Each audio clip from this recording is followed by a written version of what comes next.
Muy buenos días. Para difundir la producción intelectual y efectuar un reconocimiento por demás justo y merecido a quienes contribuyen en los ámbitos que competen a la Academia Nacional de Estudios Políticos y Estratégicos, les damos la más cordial bienvenida a la presentación del libro Construyendo Futuro, Chile y Perú en el siglo XXI, en el cual se desarrollan aspectos teóricos sobre estudios de futuro para posteriormente revisar la forma como estos se han aplicado en el diseño de políticas públicas en Chile y Perú, especialmente en las áreas de política exterior, seguridad y defensa en ambos países. Esta publicación sostiene la tesis que los estudios de futuro y su impacto en la planificación estratégica son esenciales para avanzar en la relación de cooperación entre ambos países.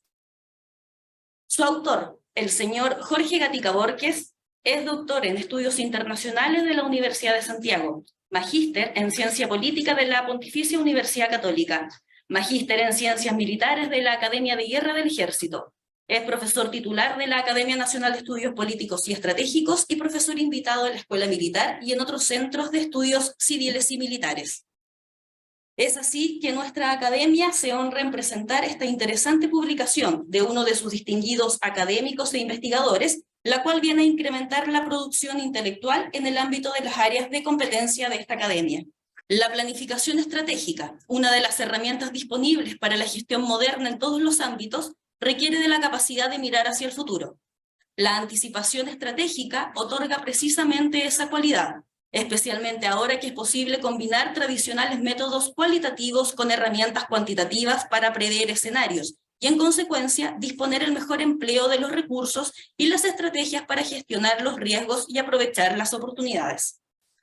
Mirar a Chile y Perú en este trabajo no es casual ni antojadizo. La historia da cuenta de las múltiples y diversas oportunidades que se les han presentado a ambos países en conjunto y que, debidamente visualizadas y aprovechadas, han finalmente constituido beneficios para ambos. Pero también demuestra la complejidad y fragilidad del vínculo, el que se sostiene en variables muy dinámicas, incluso en ocasiones expuestas a los vaivenes coyunturales y siempre marcada por una memoria colectiva anclada en la Guerra del Pacífico y que se resiste a desaparecer. Hoy nos acompaña el señor Sergio Vitar Chacra, ingeniero civil, economista y político. Fue gerente de planificación industrial en Corfo, senador por la región de Tarapacá, ministro de Estado en las carteras de Minería, Educación y de Obras Públicas. También fue representante presidencial ante el Consejo Universitario de la Universidad de Chile e integrante del Consejo Consultivo de la Reforma de la Educación Superior. Actualmente ejerce como presidente del Consejo Chileno de Prospectiva y Estrategia, organismo que reúne a chilenos y extranjeros especialistas en temas de largo plazo para elaborar estrategias de desarrollo de Chile, y lidera el equipo de trabajo constituido por la Comisión de Desafíos del Futuro, Ciencia, Tecnología e Innovación del Senado, para proponer una institucionalidad para el Estado de Chile en estudios de futuro. Dejo con ustedes entonces al señor Sergio Vitar, quien ahondará sobre el trabajo realizado por el doctor Gatica. Saludo en primer lugar a los presentes físicamente, que es cada vez una actividad más exótica, y a los participantes y las participantes a través del mecanismo virtual. Agradezco que me hayan invitado a presentar este libro de Jorge Gatica. Quiero destacar la calidad de este libro. Jorge logra avanzar en dos terrenos importantes. El primero, pone los conceptos de vanguardia de la discusión sobre prospectiva y estrategia. Y todos los nuevos conceptos en uso. Esto está cambiando bastante. Después de la pandemia, la prospectiva está tomando mucho más proyección a nivel mundial. El segundo aporte es un acucioso estudio de los sistemas de planificación estratégica comparados de Perú y Chile. Y por eso recomiendo la lectura de los capítulos, no sé cómo se van a hacer del libro, Jorge, si es solo físico. Está virtual. Si está también en virtual. Si es también en virtual, los capítulos 1 y 5, para aquilatar las observaciones sobre los avances en materia de planificación estratégica y los nuevos conceptos. Y los capítulos 3 y 4, sobre la comparación de los sistemas de Perú y Chile.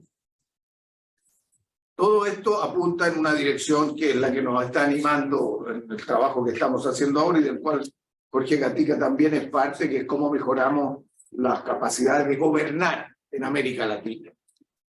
Sobre la comparación de los sistemas de prospectiva y estrategia. Queda en evidencia del análisis que él hace la superioridad de la base institucional del caso peruano. Y sin embargo, en el caso chileno, si bien es más disperso institucionalmente, muestra más eficacia en la acción que se deriva de los estudios de largo plazo. ¿A qué se debe esta diferencia? A mi juicio, una razón es que en el caso peruano la presidencia del Comité de Ministros es un órgano débil y lo que resuelve no necesariamente se ejecuta. En el caso chileno hay ausencia de una mirada integral. Los intentos tienden a ser más bien sectoriales y parciales, pero existe una mayor capacidad de ejecución. Esta eficacia chilena podría aplicarse en dos hechos. Primero, la existencia de programas de gobierno elaborados con mayor acuciosidad por los distintos partidos en las campañas presidenciales, que sirven a los gobiernos una vez que se ponen en marcha. Y segundo, a la estabilidad política, indispensable para una ejecución de decisiones. El desorden, el caos, la fragmentación que estamos apreciando hoy en todo el mundo, atentan contra esa capacidad de pensar y ejecutar. Y esto ocurre en ambos países, aunque en distintos grados. Sin historia no hay futuro. Y es por eso que quiero destacar el esfuerzo del autor para el registro sistemático de las iniciativas realizadas a lo largo del tiempo. En el tema peruano y en el tema chileno. Ha hecho una recopilación interesante. Y esta recopilación de cómo se han ido conformando las instituciones de estudio prospectivo en cada país es de gran valor para el trabajo futuro, porque el mundo no se inventa cuando uno llega. El estudio de escenarios es más potente si se conoce la historia, porque al final el análisis de escenarios yo lo entiendo como historias de futuro. Si uno sabe historia, se da cuenta por dónde van las cosas, aunque como se dice, no se repite, pero rima. Por lo tanto, creo que es muy indispensable combinar historia con... Entonces, por esta razón, quiero proponer algo aquí, y a los que nos escuchan, que Jorge, la ANEP y otras instituciones académicas consideren la factibilidad de iniciar un proyecto. Yo lo he propuesto varias veces, no me ha resultado hasta ahora. El registro y recopilación de todos los estudios de futuro realizados en Chile desde los tiempos de la Corfu a partir de 1950. Yo creo que esa es una tarea imprescindible, porque a pesar de su intermitencia y discontinuidad, apreciamos una continuidad conceptual y podremos medir si hubo suficiente anticipación en cada momento histórico de los retos y de las prioridades. Y también nos permite identificar las falencias y nos podemos percatar de aquellas materias que no le dimos atención ni los recursos para profundizar, perdiendo oportunidades o pagando costos altos por los impactos negativos de fenómenos inesperados que pudieron haberse anticipado. La ANEP puede ser un lugar donde se intente. Traté de hacer a través del Consejo Chileno de Prospectiva y Estrategia, pero tenemos una institucionalidad muy frágil. Entonces, pero si uno se puede presentar un proyecto, cuando yo leo para atrás, veo la secuencia de estudios que han venido haciendo, van cambiando, pero las prioridades no varían tanto. Los márgenes de cambio estratégico son importantes, pero no se inventan. Pero si la ANEP lo intenta con algunas universidades, yo creo con la posible colaboración de la Biblioteca del Congreso Nacional. O sea, yo intentaría con la Comisión de Futuro del Senado, que ahora está haciendo un conjunto de tareas, pero entre otras la que estamos trabajando nosotros, debiera tener una base registrada de todos los estudios. Yo creo que buena parte ya la tiene, es cuestión de que la ordene, recopile y haga un ordenamiento sistemático del futuro.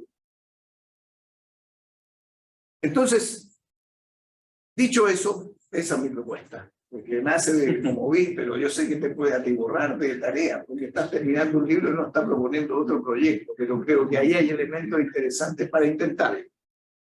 Ahora, ¿cómo mejoramos la institucionalidad para prepararnos y gobernar mejor? Quiero aprovechar esta ocasión para mostrarles hacia dónde van los países desarrollados, para que los estudios que hagamos sean útiles para gobernar. Yo noto cambios en las siguientes direcciones, cambios nuevos. Uno, más énfasis en la formación. Personas capacitadas para pensar futuro. Conocer distintas disciplinas. Detectar las tendencias mundiales y su interacción. Y tener una mirada integral que no solo cubra los aspectos tecnológicos, que es lo que más se hace, sino hasta los comportamientos psicosociales que están cambiando bastante. No puede hacer perspectiva si no atiende a cómo la gente cambia su modo de pensar.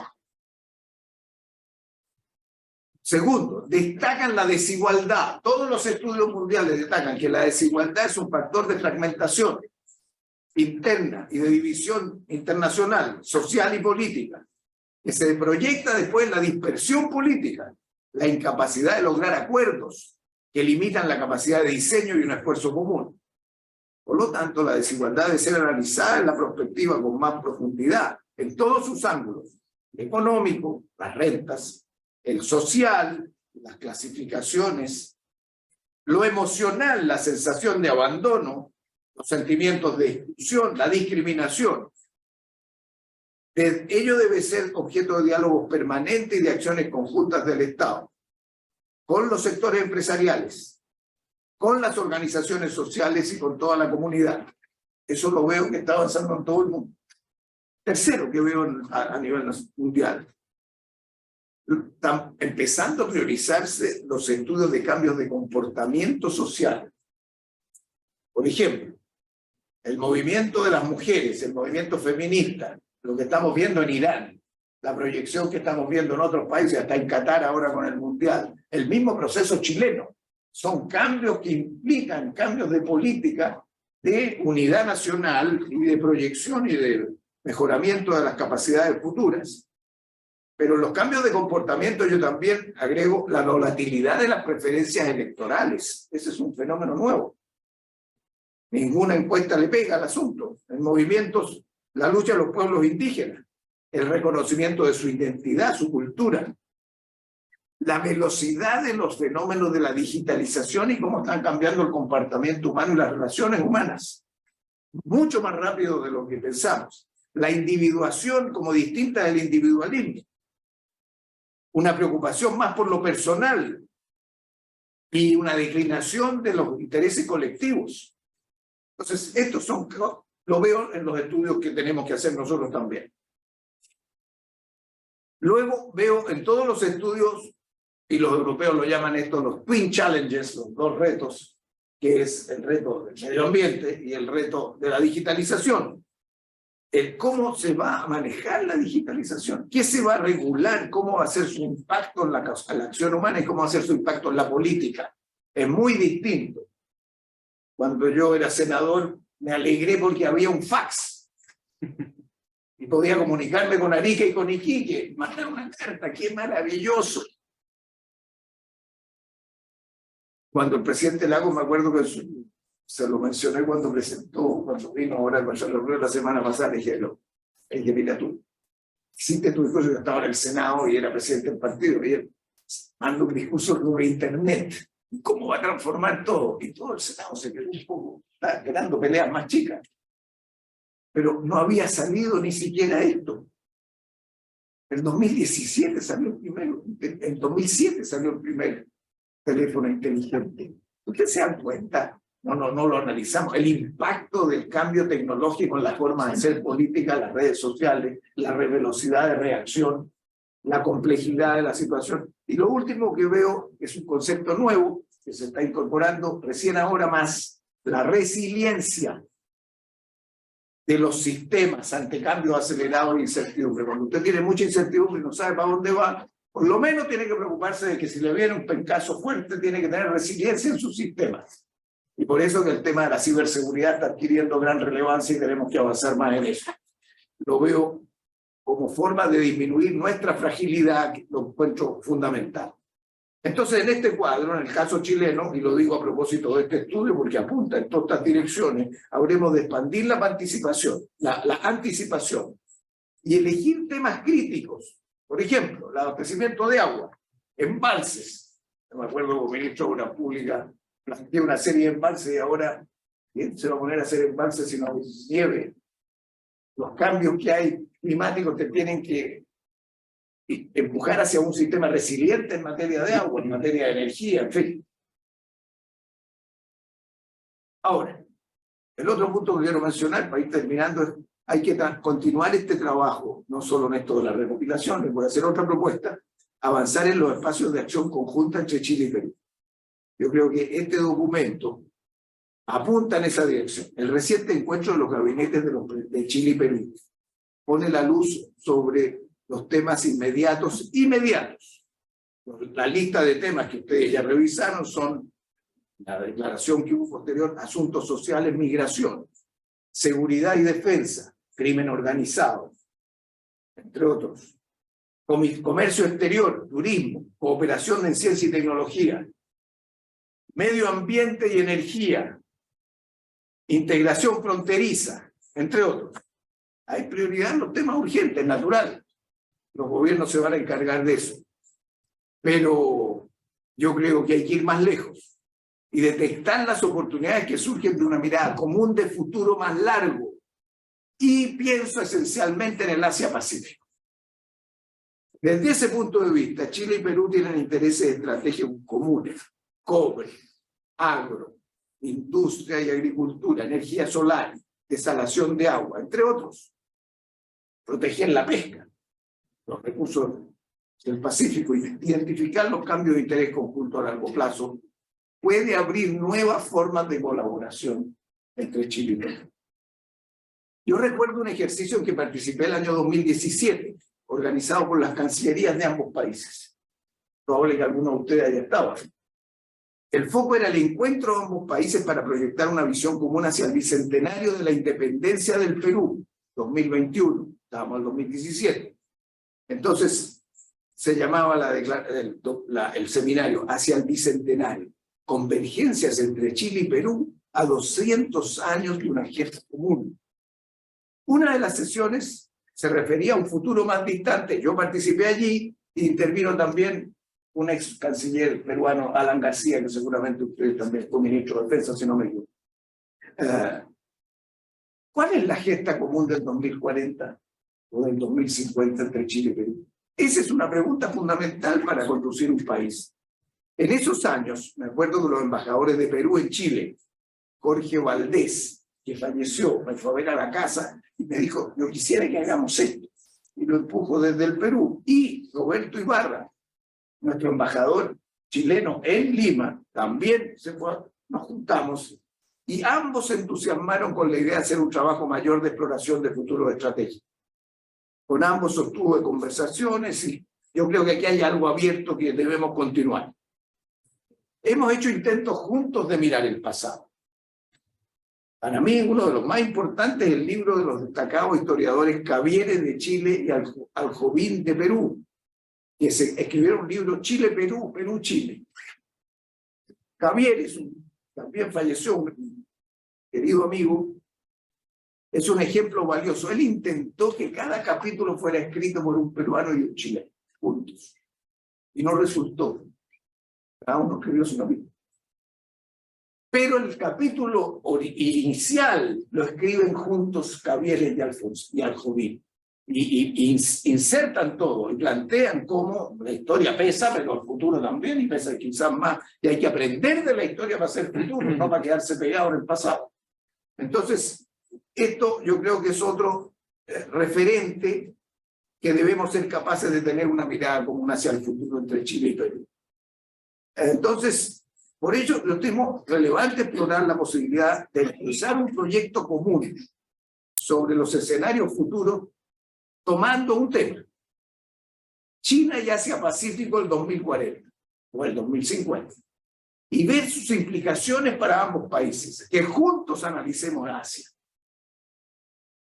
Como referencia, les traigo a colación un trabajo que realizaron hace algunos años Australia y Canadá. Se reunieron sus dos equipos de prospectiva para entender China del futuro y derivar las oportunidades de cada uno de esos países. Y yo creo que si ambos juntamos capacidades humanas y apoyo internacional, chilenos y peruanos, podemos realizar algo similar al estudio que relato de Canadá y Australia, y hacerlo nosotros, Chile y Perú. Otro ejemplo reciente es la iniciativa de las cancillerías chilena y argentina, que nos condujo a trabajar una propuesta Chile-Argentina 2030. Elaboramos con apoyo del Senado varios documentos para examinar las tendencias mundiales y sus efectos sobre nuestros dos países, para advertir riesgos e iluminar oportunidades. Participé en esa tarea, incluso en un momento nos encargaron con Andrés Alamán a los dos hacer una síntesis que representara las distintas visiones políticas chilenas. Y se me ocurrió una cosa que resultó ser interesante. Fuimos a explorar a Argentina, conversar con los estrategas argentinos, con la gente que está pensando en el futuro de Argentina, cómo se ven ellos para el 2030. Yo dije, ¿cómo vamos nosotros a proponerle formas de común colaboración si no sabemos qué para ellos es importante? Podemos proponer algo que no funciona. Bueno, sacamos varias conclusiones, pero para ilustrarle, y con esto voy terminando, mi conclusión es que Argentina, primero, sabemos, mira mucho más a Brasil que a Chile. O sea, Chile realmente está en una situación distinta, a veces nosotros no nos damos cuenta. Lo cual limita nuestras oportunidades de integración comercial y de acuerdos para proyectarse al Asia-Pacífico. Nosotros siempre pensamos tomar cuerpo la idea del país puente entre América Latina y Asia. Detectamos que los intereses relacionados con la minería eran mucho mayores en Chile.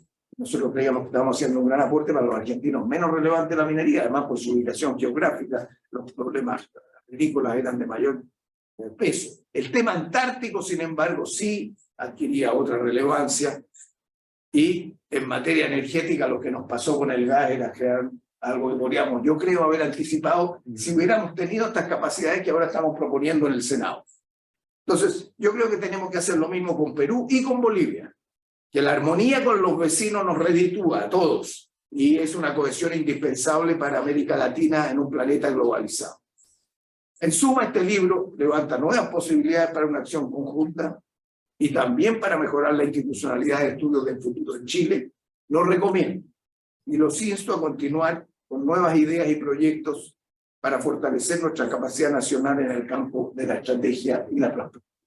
Muchas gracias. Muchas gracias, don Sergio. Después de la interesante y destacada intervención del señor Sergio Vitar, y continuando con la presentación del libro de nuestro académico, invitamos al señor César Ros Orellana, quien es profesor de Historia y Geografía, magíster en Historia y doctor en Relaciones Internacionales. Se ha desempeñado como docente en universidades nacionales e internacionales, y sus líneas de investigación han sido sobre historia económica, historia de las relaciones económicas internacionales, relaciones entre Chile y Japón, relaciones América Latina, el Caribe y Asia, y pensamiento económico y política exterior. Fue director del doctorado en estudios americanos en la Universidad de Santiago y actualmente se encuentra desempeñando actividades académicas y es integrante del Consejo de Política Exterior del Ministerio de Relaciones Exteriores de Chile. Doctor Ros, la palabra es suya. Muchas gracias. En primer lugar, quiero agradecer al autor, a la ANEP por esta invitación. Es un gusto volver a visitar las instalaciones.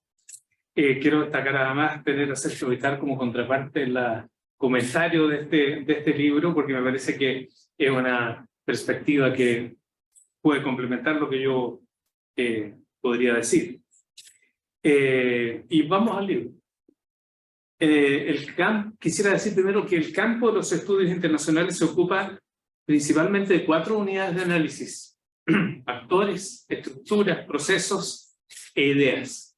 Esas son las unidades de observación principales. Y en cada una de ellas, nuestra misión es describir, explicar y predecir. El 90% de los estudios está concentrado en describir y explicar o analizar, aunque la mayoría está en la primera de estas dimensiones. Y un porcentaje muy pequeño está en el campo de predecir. La misión de predecir suele quedar relegada a la especulación, a veces con bases poco robustas, y a esfuerzos destacados, pero menores, de prospectar el futuro con cierto rigor metodológico. Son los menores porque también son los más complejos de realizar. Con todo, la contradicción entre la relevancia y la urgencia del futuro y lo que hemos hecho respecto al futuro es bastante grande, es bastante flagrante. Ya lo decía Sergio en su intervención. La investigación y el libro del doctor Jorge Gatica es un intento serio y sólido por entrar al ámbito más complejo de nuestra tarea en el campo de los estudios internacionales.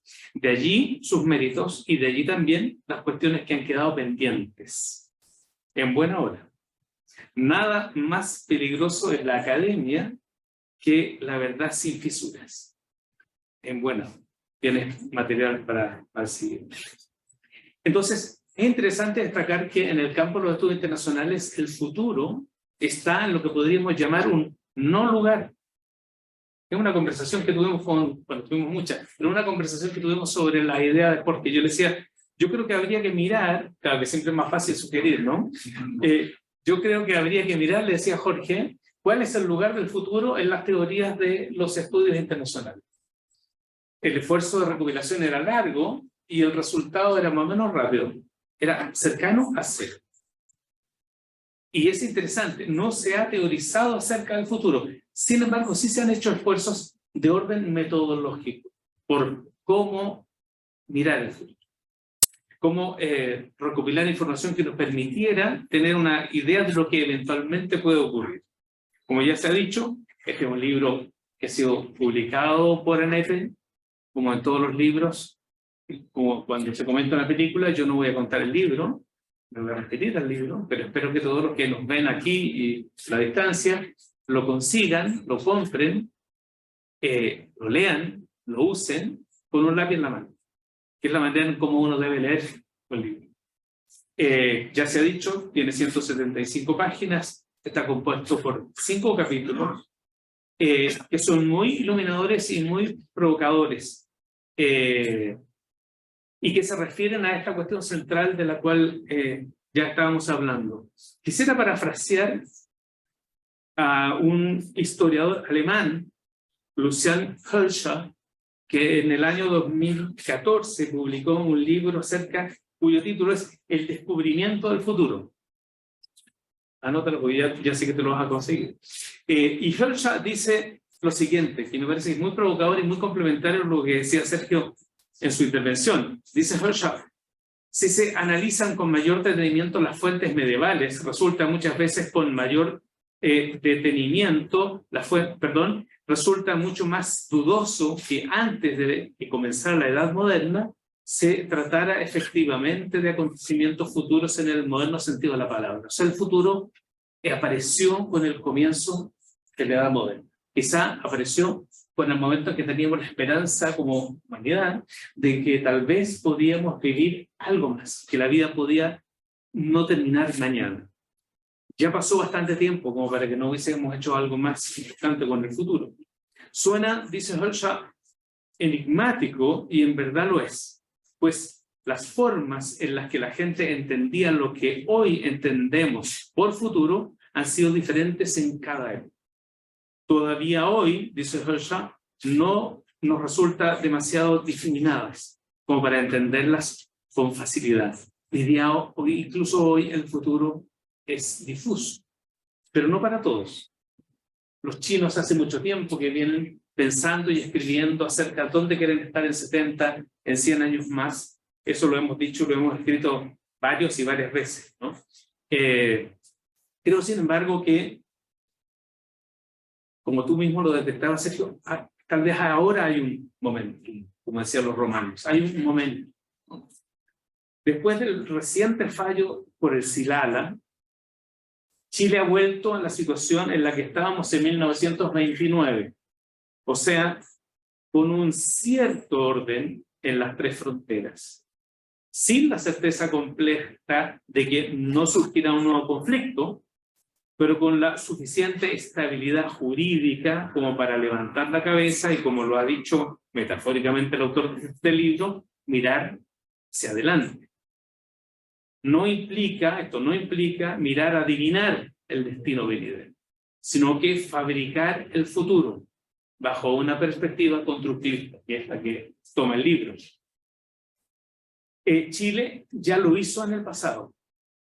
Cito a Jorge Alfaro, cambiando el énfasis de la política exterior desde un enfoque bilateral a uno multilateral. Chile ya lo hizo en el pasado y lo hizo con éxito. Entonces, como dice Sergio, hay experiencias históricas que hay que recopilar, hay que mirarlas y tal vez reutilizar algo de ello para el futuro. Adhiero en consecuencia a la premisa constructivista del autor. Podemos fabricar el futuro. Quizás debiéramos decir, debemos fabricar el futuro. Quisiera referirme ahora brevemente a los resultados de la investigación y me permito entrar en el debate. Quisiera comentar 4 de las conclusiones del libro. Voy citando y comentando. El autor dice, respecto al desarrollo de una capacidad de anticipación estratégica en Chile de alcances similares a la implementada en Perú, disminuiría la asimetría y podría contribuir decisivamente a una mejor cooperación binacional. En efecto, para ambos países el logro de anticipación estratégica que contribuya a una planificación de largo plazo y le permitiría identificar de manera oportuna los riesgos y amenazas. Pero además les advertiría sobre oportunidades, optimizaría la confianza mutua y minimizaría las posibilidades de conflicto, como se indicó anteriormente. Esto con Jorge lo hemos discutido muchas veces. Ahora lo comparto también con ustedes. ¿Cuál es mi comentario sobre eso? Chile y Perú son complementarios en servicios, pero son competencia directa en exportaciones primarias, que son las principales áreas de nuestra economía.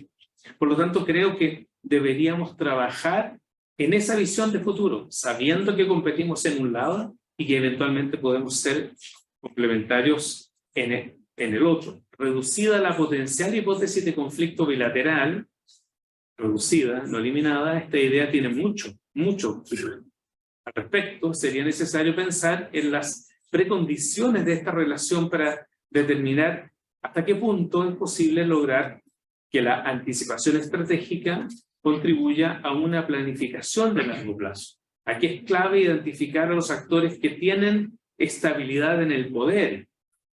Ellos son los verdaderos interlocutores, no los que pueden perder el poder en un año, en una semana o en un mes, sino que van a estar allí en 10, en 15, en 20 años. Ese es el otro con el cual hay que construir la conversación de base. Segunda conclusión, es indispensable, dice el autor, que se logre consensuar un proyecto de país a un horizonte temporal determinado. Estoy completamente de acuerdo contigo. ¿Cuál es mi comentario? Para ambos países, el consenso de corto, mediano y largo plazo es ahora mucho más difícil que cuando tú comenzaste tu proceso. Ello, sin embargo, no debería llevarnos a pensar que la anticipación estratégica es inviable. Quizá nos debería mover a pensar que ella debe ser impulsada por una multiplicidad de actores binacionales que avancen técnicamente y que le faciliten la vida a los gobiernos, que por circunstancias actuales y por la naturaleza misma de la política están presionados por el aquí y el ahora. La teoría no debe desconocer eso, sino que tiene que trabajar con ese dato. Ese es un dato de la causa. Tercera conclusión. Dice el autor, se aprecia, al menos en lo declarativo, fue una cláusula estratégica, un mayor avance en Perú con respecto a Chile. Mi comentario es, la distinción entre lo declarativo y lo real es clave para ponderar las características que debería tener una política como esta, sobre todo en contextos de inestabilidad institucional que son crónicos. Por ello, si bien la, comillas, mayor capacidad es cierta desde un punto de vista formal, esa capacidad de anticipación instalada en Perú no ha derivado en mayor estabilidad política y mejor gobernanza, lo que nos fuerza a examinar las relaciones entre estas capacidades de anticipación y el resto del ecosistema institucional. No solo para el caso de Perú, sino que esa relación es la teoría misma para inferir a N casos. Parece que esa inestabilidad es parte del ecosistema y hay que incluirla en la teoría.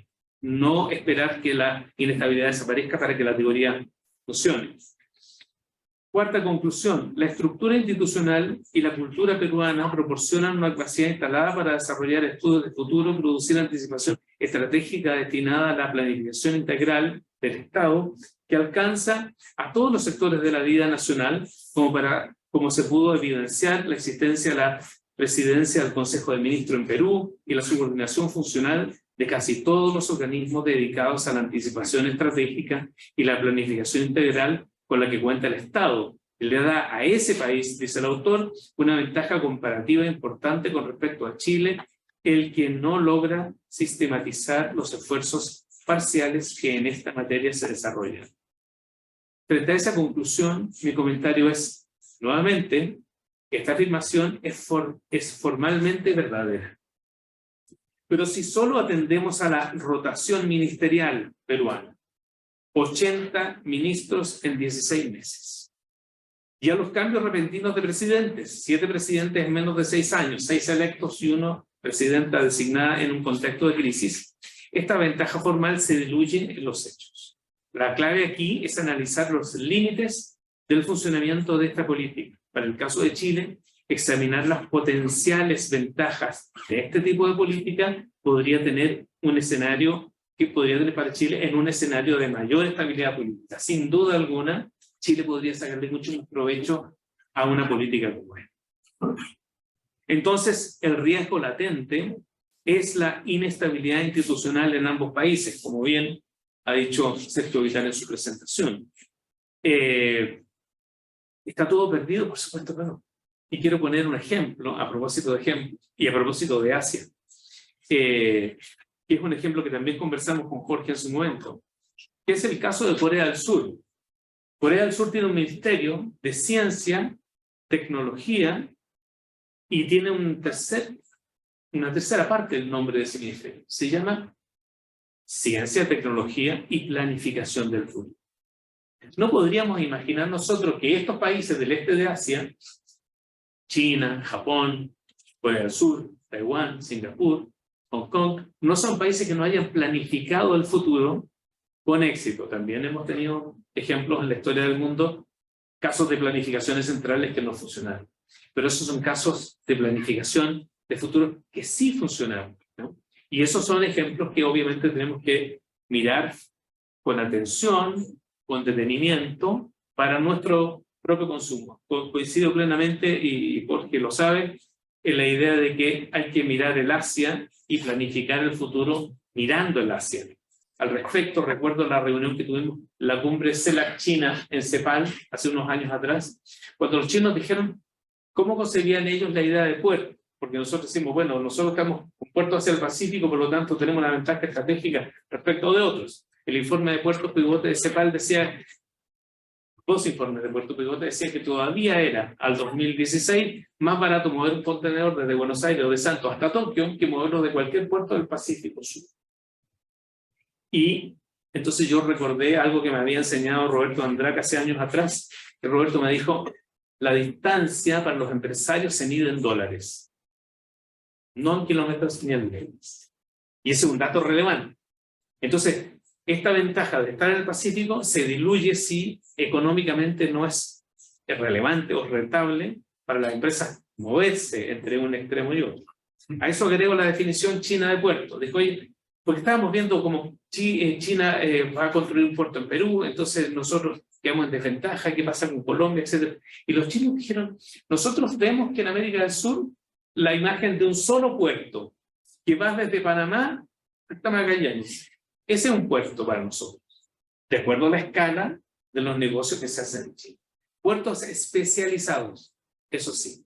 Entonces, resolver los problemas con los vecinos, tener una visión de futuro con los vecinos, planificar el futuro con los vecinos, no es que sea una buena opción, es que es la única opción o no hay. Es imperativa, no es una posibilidad. Y para cerrar, quisiera referirme al autor. Quiero destacar de Jorge su inteligencia, su rigor y su disciplina. Uno podría esperar que todo esto fuera cierto, pero un doctorado es un grado académico complejo. Los que han pasado por el proceso, aquí hay otro doctor, saben lo difícil que es, ¿no? No es un peldaño más en la escalera, es una escalera completa. Porque lo que esperamos de los doctores es que produzcan teoría. Y eso genera noches de insomnio, vacaciones con libro bajo el brazo, perdón a la familia, pero luego hace una diferencia gigantesca, ¿no? Quiero destacar también la excelencia del trabajo de Jorge durante todo el proceso de doctorado. Su capacidad de autocrítica, a veces demasiada. Su necesaria, sin exageración, modestia, frente a los verdaderos desafíos intelectuales que significa hacer una tesis. Este libro una vez fue una tesis, en el pasado fue una tesis. Hoy es un libro que tiene, esperamos, vida propia. Yo, Jorge, te felicito. Es como lo hablamos en algunos momentos, es una tesis de calidad en toda la línea que habría sido una tesis doctoral aquí, en Harvard o en cualquier lugar. Felicitaciones. Muchas gracias. Muchas gracias, doctor. Con estas interesantes y destacadas presentaciones por parte de ambos invitados, dejo con ustedes al autor del libro Construyendo Futuro, Chile y Perú en el siglo XXI, de nuestro académico e investigador, doctor Jorge Gatica. Bueno, muchas gracias. En primer lugar, quiero expresar agradecimientos a mi señora, a mis hijas, por acompañarme una vez más, no solamente físicamente acá, sino en este tremendo periplo. Recuerdo a mi madre, a mi hermana, a mi sobrino que también están acá. Quiero agradecer particularmente a mi director de tesis, el doctor Cristian Garay, amigo y referente, quien además gentilmente accedió a prologar el libro.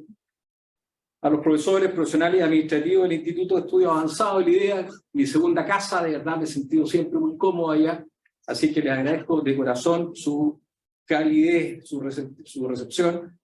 Y finalmente a la Academia Nacional de Estudios Políticos y Estratégicos, desde su director hasta todos los profesionales administrativos que me dieron la oportunidad de poder satisfacer este anhelado sueño. Y por supuesto también agradecer a todos ustedes que nos acompañan esta mañana.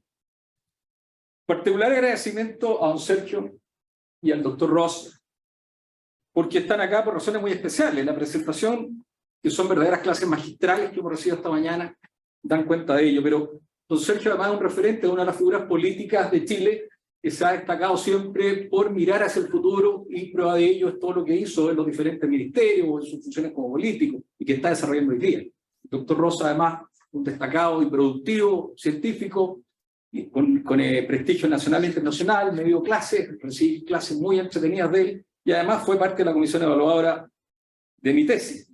Así es que he tomado nota de sus palabras y se las agradezco muchísimo. Tengo algunos puntos, pero los vamos a discutir después. Bueno, la historia de este libro en realidad no se inició con mi programa, se inició hace 20 años atrás cuando yo era profesor de la Academia de Guerra en Inteligencia y Geopolítica, y me preocupaba el concepto de inteligencia estratégica. Y en ese contexto, buscando bibliotecas, encontré un librito que se llama Prospectiva y Planificación Estratégica de un francés, Michel Godet.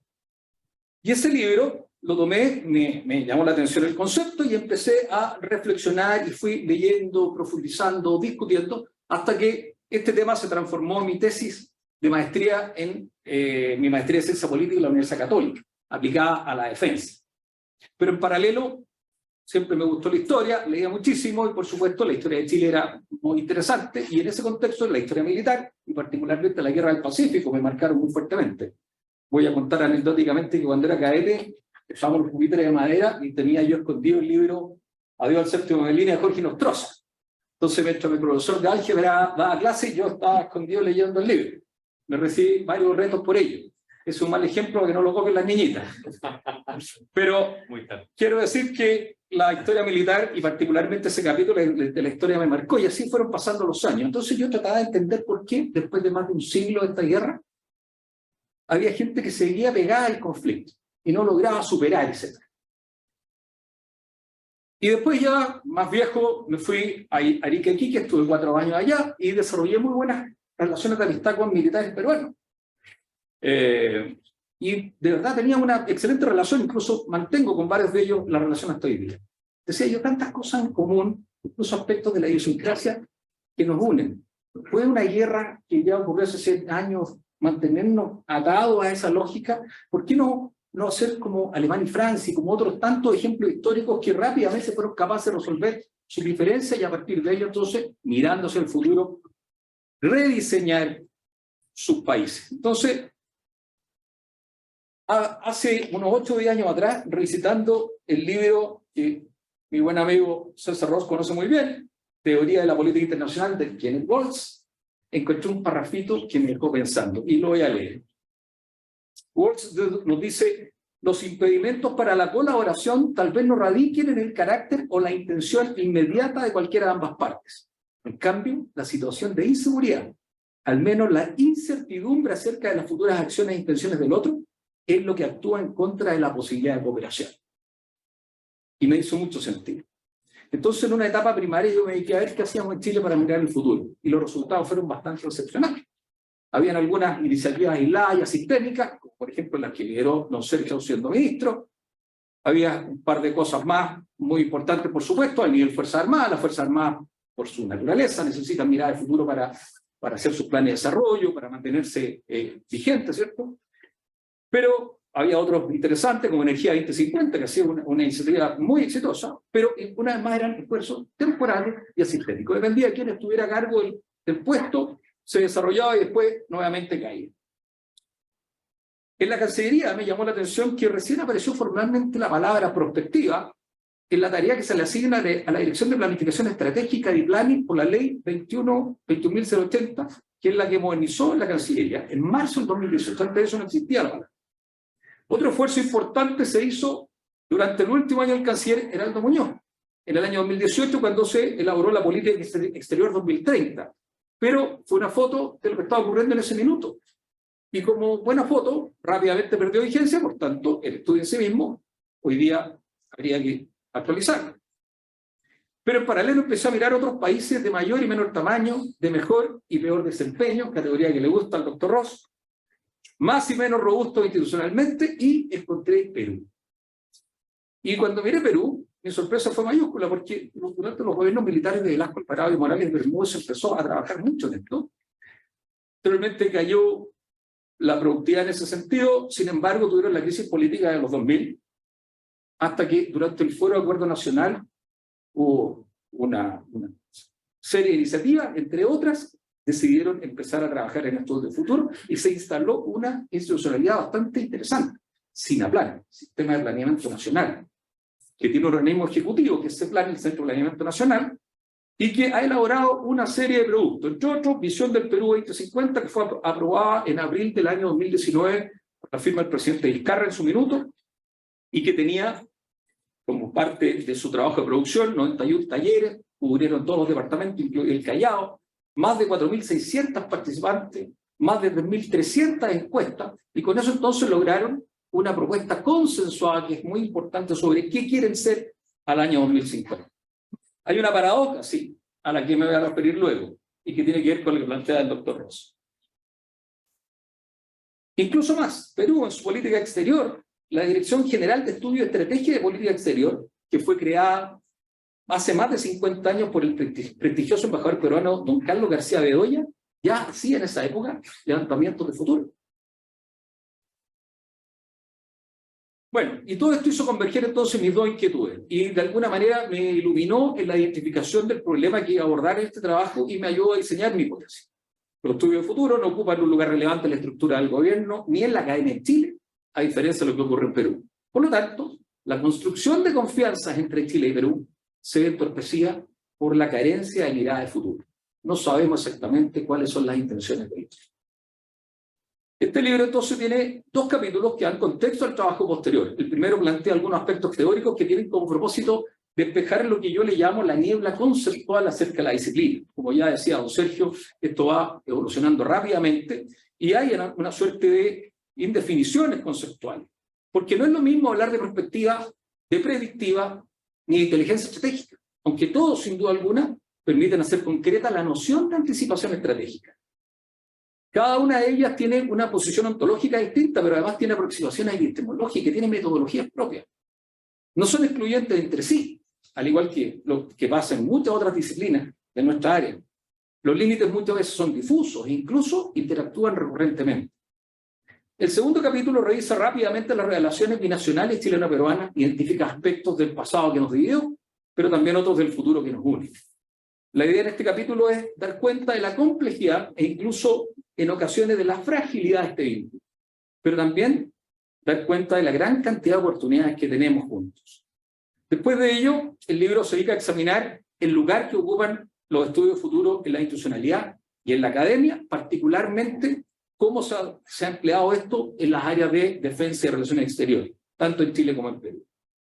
Y con eso entonces se identifican fortalezas y debilidades, pero también emergen algunos hallazgos curiosos. Por ejemplo, una paradoja en la historia reciente al comparar a ambos países. Ya se refería hace unos minutos atrás el doctor Rosa a esto. Chile, sin anticipación estratégica formal, en muchas áreas ha tenido mayor éxito relativo que Perú, que sí tiene una sólida institucionalidad de anticipación y planificación. Y don Sergio también en sus palabras avanzaba en esta idea. Una primera respuesta plausible es que con hacer estudios de futuro y con ellos planificar, no se garantiza el éxito por sí solo. Se necesita una robustez institucional mucho más fuerte, mucho más sólida. Pero hacer anticipación estratégica ayuda y mucho. La pregunta entonces, si a Chile sin anticipación estratégica le fue bien, ¿cuánto mejor pudo ser el desempeño de Chile si hubiese tenido esa capacidad instalada? Quizás perdimos oportunidad. Entonces la invitación que hace este libro es a desarrollar en Chile la capacidad de mirar el futuro, de hacer anticipación estratégica. Y desde ahí trabajar juntos con Perú e incluso con cualquier otro socio estratégico, países vecinos u otros extrarregionales, para identificar oportunidades, amenazas y riesgos. Al respecto, 3 noticias alentadoras, una de ellas que ya está en el texto, otras que son posteriores a él. La primera es que el tercer Gabinete Binacional de Ministros de Chile-Perú, en Paracas, el año 2019, destacó la iniciativa para considerar el establecimiento de un Consejo Bilateral de Prospectiva que proporciona una visión de largo plazo. La segunda es reciente, que es la Declaración de Santiago, los presidentes de Chile y Perú, ahora en noviembre del año 2022, hace un par de semanas atrás, firmaron una carta de intención para trabajar hacia el establecimiento de un Consejo Bilateral de Prospectiva 2023.